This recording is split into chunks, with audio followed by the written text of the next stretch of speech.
नमस्कार, खबर प्रधान देख रहे सभी दर्शकों का बहुत बहुत स्वागत है और मैं हूं आपके साथ संगीता श्रीवास्तव। खबर है कि बंगाल टाइगर को नहीं मिलेगी अब Z+ की सुरक्षा। जी हां, बाएं हाथ के बल्लेबाज पूर्व कप्तान सौरव गांगुली की सुरक्षा व्यवस्था में थोड़ा बदलाव किया गया है। Z+ उनसे वापस ले ली गई है। एक और चर्चित नेता है बंगाल के जिनकी सिक्योरिटी कम कर दी गई है। तो जब से नई सरकार बंगाल में आई है, शुभेंदु अधिकारी अलग अलग तरह से अपने फैसले ले रहे हैं। कई बार विवादित भी हो जाते हैं, लेकिन इस बार आदेश कोर्ट का भी है। हाईकोर्ट का आदेश आया है और कई बड़ी हस्तियों की सुरक्षा व्यवस्था में बदलाव किया जा रहा है। पश्चिम बंगाल में कलकत्ता हाईकोर्ट के फैसले के बाद कुछ नेताओं और चर्चित चेहरों की सुरक्षा घटा दी गई है, यानी सीधा Z से Y कर दी गई है। इस फैसले ने राजनीतिक गलियारों में बहस तो छेड़ दी है, लेकिन अब आम नागरिक भी चर्चा कर रहे हैं। आखिर क्यों इन लोगों की सुरक्षा व्यवस्था कम हुई और इसके पीछे की वजह क्या है? सबसे ज्यादा चर्चा है आम जनता उन्नयन पार्टी के विधायक और चेयरमैन हुमायूं कबीर की, जिनसे Y+ सुरक्षा व्यवस्था वापस लिए जाने की चर्चा सबसे ज्यादा तेज है।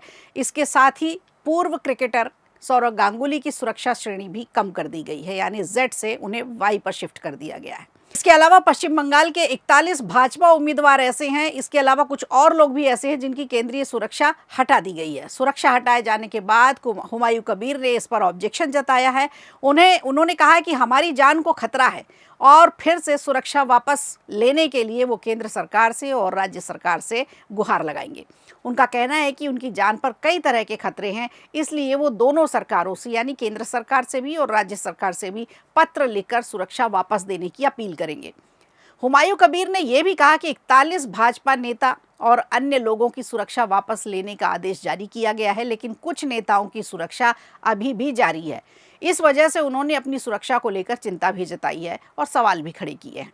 इस फैसले का असर सिर्फ राजनीतिक नेताओं तक सीमित नहीं रहा, इसमें पूर्व क्रिकेटर सौरव गांगुली भी शामिल हैं। सुरक्षा व्यवस्था में उनके कटौती की गई है। उनकी सुरक्षा को Z श्रेणी से हटाकर सीधा Y श्रेणी का कर दिया गया है।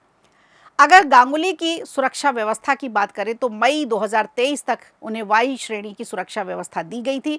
उस समय उनकी सुरक्षा के लिए कोलकाता पुलिस के स्पेशल ब्रांच ने 3 पुलिसकर्मी तैनात किए थे, जिनमें से 2 हथियारबंद अधिकारी भी शामिल थे।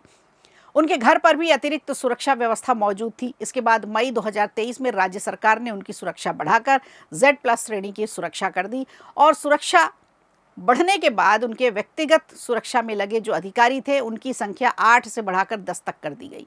उनके आवास पर भी सुरक्षा व्यवस्था और भी ज़्यादा पहले से मजबूत और चाक चौबंद की गई। जब भी गांगुली किसी कार्यक्रम में या यात्रा पर जाते थे तो एक पुलिस पायलट वाहन उनके काफिले के साथ चलता था। कुल मिलाकर उनकी सुरक्षा में 30 से 35 सुरक्षाकर्मी शामिल रहते थे, लेकिन अब नए फैसले के बाद उनकी सुरक्षा को घटा दिया गया है, Z से Y श्रेणी का कर दिया गया है। वहीं हुमायूं कबीर की सुरक्षा व्यवस्था की बात करें तो Y+ सुरक्षा व्यवस्था इनको दी गई थी। अब उन्होंने TMC से अलग होकर अपनी पार्टी अलग बना ली है, चुनाव भी अलग लड़ा और सुरक्षा घटने के बाद उनके साथ केवल 2 गनर रह सकते हैं। तो दरअसल सत्ता परिवर्तन के बाद प्रशासन ने कई राजनीतिक नेताओं और प्रमुख लोगों को दी गई सुरक्षा का पुनर्मूल्यांकन किया। ये देखा कि वाकई में जो सुरक्षा व्यवस्था दी जा रही है, चाहे वो Z श्रेणी की हो चाहे वो Y श्रेणी की हो, वो उनके लायक हैं या नहीं। सरकार का कहना है कि सुरक्षा केवल उन्हीं लोगों को दी जाएगी जिन्हें वास्तव में खतरा है। दूसरे शब्दों में कहें तो अब सुरक्षा व्यवस्था में दूध का दूध पानी का पानी करने की कोशिश की जा रही है।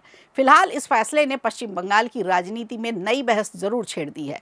अब देखना होगा सुरक्षा में कटौती के इस फैसले पर आगे क्या प्रतिक्रिया सामने आती है और क्या हुमायूं कबीर की तरह कोई और भी नेता है, कोई और या फिर सौरव गांगुली है अपनी सुरक्षा व्यवस्था की दोबारा मांग करते हैं, तो दोबारा सुरक्षा इन्हें मिल भी पाती है या नहीं, इस पर रहेगी हमारी नज़र। और तब तक बने रहिएगा आप खबर प्रधान के साथ। वीडियो अच्छा लगा हो तो लाइक कीजिए, शेयर कीजिए और कमेंट बॉक्स में हमें ज़रूर बताइए।